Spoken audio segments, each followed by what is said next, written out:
我放冰箱了。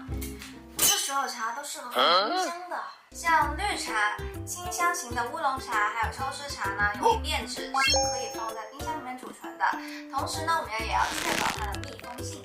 但是像黑茶、白茶还有普洱茶这种呢，需要陈化才能体现出饮用价值的茶，放冰箱啊，只会影响转化还有口感哦。哦，这样啊。怎么这样啊？还不赶快拿出来！